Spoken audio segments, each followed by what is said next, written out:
Ladies and gentlemen, welcome to the program. This is the Jesus Entrepreneur, brought to you by the Christian Entrepreneur Network and some related sponsors who are beginning to join the program, and it's just for you. I'm Stan Houston. I have some sad news and some striking news. The sad news is that an established institution here in the United States, Barnes & Noble, the world-famous booksellers, that wonderful business may be going down. They might lose it. And speaking of losing it, one major bank in America has proclaimed that there's a possibility that 15,000 of their colleagues and employees will be replaced in the near and coming future by robots. That's right, 15,000 people. Their career, their ways of making a living, they might be out, and a robot might be in. Well, what does that mean for life, business, and particularly for you as a Christian entrepreneur? Well, I'm going to tell you that it does have something to do with you.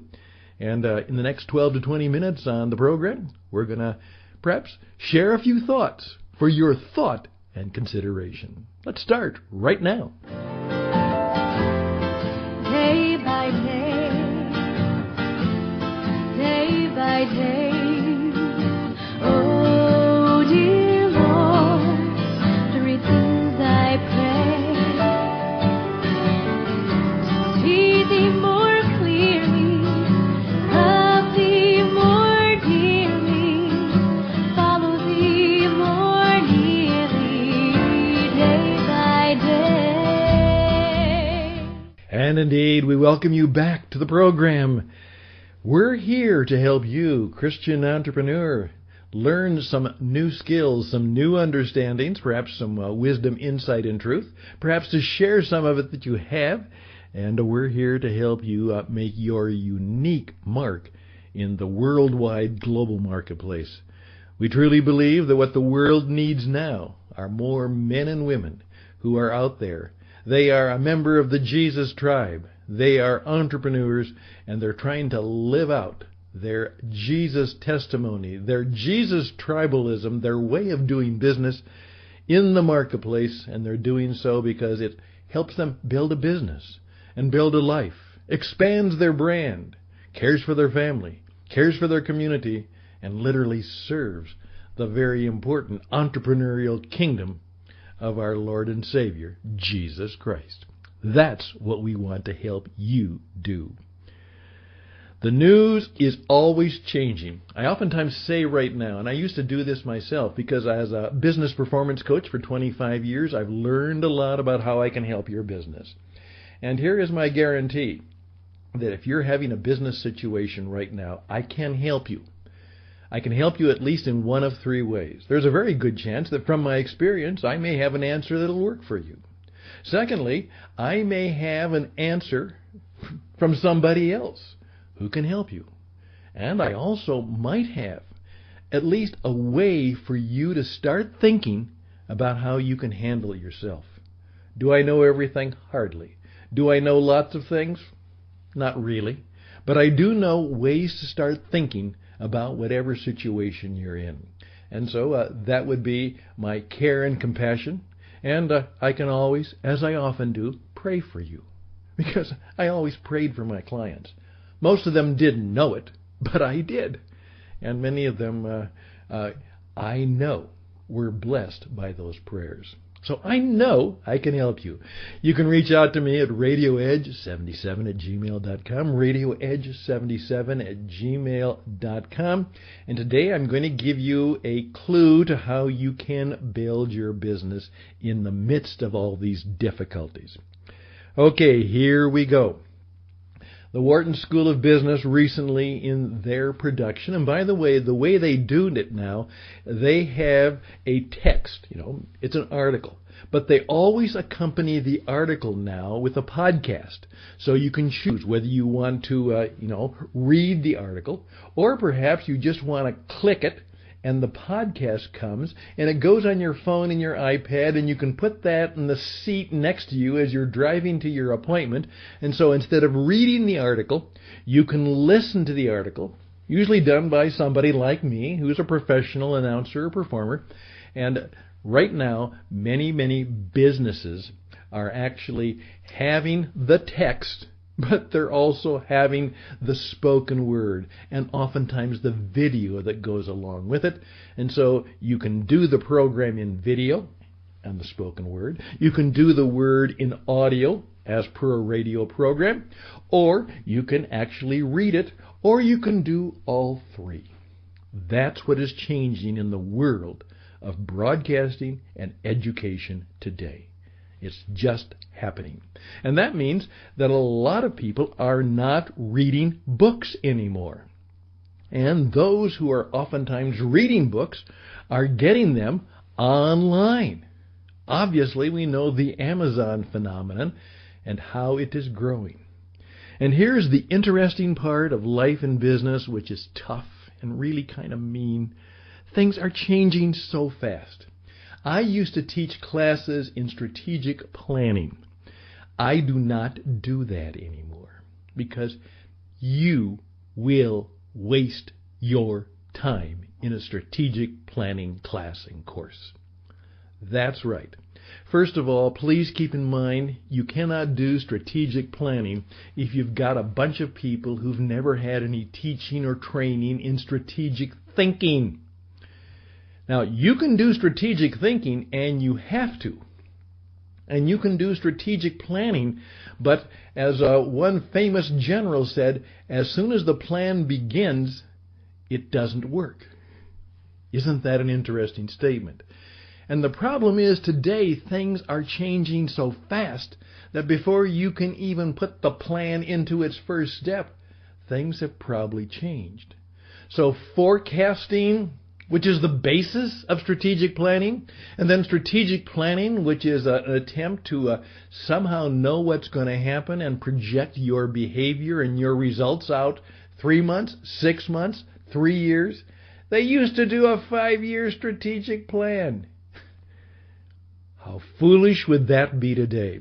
So those of you who are caught up in all that strategic planning stuff, forget it. Figure out where you want your business to be in the next 3 to 6 months, and we'll start there. And then we'll find a way to watch what's going to happen from there. And I can teach you how to do that and how to get the people in place to make that happen. However, years ago, Barnes & Noble, when they came on, the big, beautiful bookstore with the cafe, they wiped out. I mean, they disrupted because many towns had these small little independent bookstores, obviously sometimes family operations. And when Amazon came along and Barnes & Noble came along, many of these small little bookstores just simply got wiped out. Barnes & Noble disrupted them. In fact, there were a number of people who would not go into a Barnes & Noble because they thought that Barnes & Noble was kind of the enemy of their friends who ran the little neighborhood bookstore. And a lot of them did go out. They just couldn't compete. They couldn't compete with prices. They couldn't compete with selection. They couldn't serve coffee. They didn't let people just wander around and read the books. They couldn't compete. So they lost their business. Well, now what is happening is because the Internet has been so pervasive and because Jeff Bezos, whose original plan was to get into the publishing business, and I can tell you how that didn't work, but what did work is he dominated the distribution business. And of course, right now, let's face it, whether you like it or not, if you want a book, where do you go? For the most part, you tend to go online and find it somewhere cheaper, faster, and easier to get than you can by taking a leisurely walk or stroll down to your favorite bookstore. I remember when Borders got beat up, and out they went, and it seems that Barnes & Noble is going to go. That's sad. I don't have any answer for that.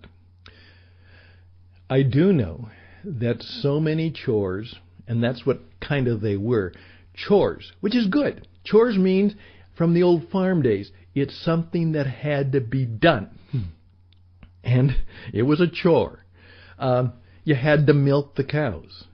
By the way, As my friend Virgil pointed out from an old farmer, he said now they have it so that robots are basically milking the cows and keeping track of the input, food, nutrition, and keeping track of the output so they can know the best way to feed the animal automatically and the best way to extract the produce, the milk, automatically, and then to grate it, send it on its way. And where that may have taken a number of human hands, the hired hand, it's all done by a robot that doesn't take time off, doesn't need extra pay, doesn't need time off. You know the deal. That robot just does it every day the same way. There you go. As a result of that, one bank has found out that perhaps they will be able to automate artificial intelligence, a number of services, and that will allow them to eliminate 15,000 people who basically have the human chore of doing that work, and they might lose out. How do we prepare for a world in which the humanity of the hired hand, such a valuable person, the person who just shows up every day and faithfully does the work, where more and more of those people will be replaced? Well, first of all is you just have to say that I cannot have a career path. What I can do is to create multiple service paths. I'm looking for different paths where I can provide a profound human premium path to serve others with specific needs that no robot can. Think of the work you do. Is it something that requires you and your wisdom, not just your brain, not just your hands, not just your eyes, your wisdom, your insight, your God-given ability to think ahead, and your ability to know what is true, right, good, and beautiful, which is what God gives us and is promised to us if we cultivate it, particularly in my favorite little leadership manual, when St. Paul wrote to the Christians at Philippi, he said, I give thanks upon every remembrance of you. Chapter 1. Chapter 2, you've got to figure out how you're going to serve people. Chapter 3, you're going to have to figure out how you are going to press toward the mark. And chapter 4, you're going to figure out how to get yourself educated and to fill your mind with good things. That's what you've got to do. I oftentimes say, if you want to learn how to be a Christian entrepreneur, go to St. Paul and he'll give you the 4 instructions in the book of Philippians. And by the way, we're going to have a class and a course and a way of teaching that to you very soon. Hey, maybe that's helpful. Here's what I'm also saying, is books are changing. Now, obviously, you may not get them at Barnes & Noble, but here's what's happening. Books are changing. The audio book is going and growing. That's a growth business. And now, literally, people are not writing books anymore. They're only speaking them. Now, it used to be the book would be written, then somebody like me would come along with a little bit of a good voice, and we'd record it, and we'd perform it. In fact, I'm going to be doing that for a guy. It's a wonderful book. It's about the development of health and well-being and missionary work in Africa by a gentleman named Raymond Downing. It's a wonderful book, and I'm going to turn it into the audio. But now I'm even encouraging people like Raymond, skip the writing and make the next book directly a performing book. Keep it short. We are going to have a book come out this week. Some of you have heard of the 7 Habits of Highly Effective People by Stephen Covey. It was over 300 pages. That was about 30 years ago. The book that we're going to have is called Fully Alive, the prayer and the 7 principles and practices of the Christian entrepreneur, and it's going to be 30 pages. You can read it right away. And by the way, it would be far better to have 10 30-page books than one 300-page book. Absolutely. So books are changing. And here's what is not changing.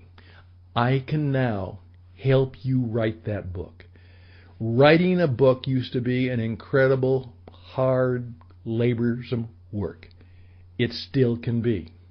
But if you know how to do it right, and if you've discovered that perhaps what I have discovered, that a book is your business card. That's right. A book is your business card. And that talkers are hawkers and writers are experts, and you want to be an expert, you want to be known, you want to have a reputation of being someone who's got wisdom, insight, and truth. You'd like to be able to say to clients and customers, I'd like to give you a copy of my book. When they say, do you have a business card? You say, well, you know what? My book is my business card. May I share it with you? It's my gift to you. Would you like to be able to do that? Boy, that makes you unique and powerful and different, and we can help you do that. We will be having a way. In fact, it's being launched today where we can help you find a way to become one of the few people. 83% of the people in business say they'd like to write a book someday to help, tell their story and build their business. But of course, most never will. Probably 3% at the most. We'll help you become one of those three. One of the three. We'll help you write a book. And we'll help you do all the work of getting it, ready for publication, publish it, and then distribute it. And maybe even make a little bit of money on it. And perhaps get a lot of business from it. In any way, you've put a little of God's wisdom, insight, and truth that has been given to you out into a world that badly needs to know it. Barnes & Noble is gone. Probably so. But you can now write your book and make your unique mark in the world to help as a Christian entrepreneur, as a member of the Jesus tribe. You know what? To build a life, build a business, and expand your brand. That's what we do. And you know what? We're proud enough to say, and humble enough to admit that we need God to do it. We do it well. We do it well. I'm Stan Houston. This is the Jesus Entrepreneur.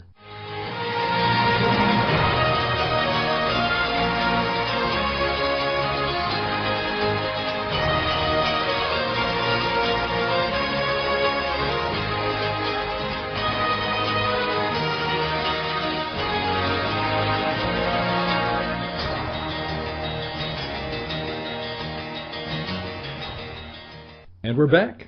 As I've said before, you learn more here by accident than most places by design. If you take 20 minutes every day to learn something new, within a matter of time, you'll be a world-class expert at something. And so we make the 20 minutes easy for you. 12 to 20 minutes, we'll teach you and tell you and hopefully entertain you, and then give you the opportunity to ask us some questions, and we'll be able to talk to you about that.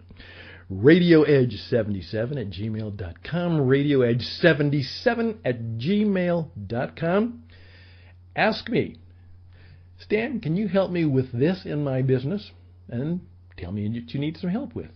And then, Stan, tell me how I would start to write my book. I would love, before the end of the year, to be able to say, I wrote a book. I did. I wrote a book. I still remember when my dear daughter Megan sent me her book. And she was like Donald Trump. She wrote her first book before she was 40 years of age. That's a key element. Write your first book before you're 40. And we got the book, and we opened it up, and she said, Dad, I wrote a book. Megan, how cool is that? Well, you can be cool too. All the best and blessings to you as you become a booker, a book writer, and you're going to do it this year. All the best. Bye for now.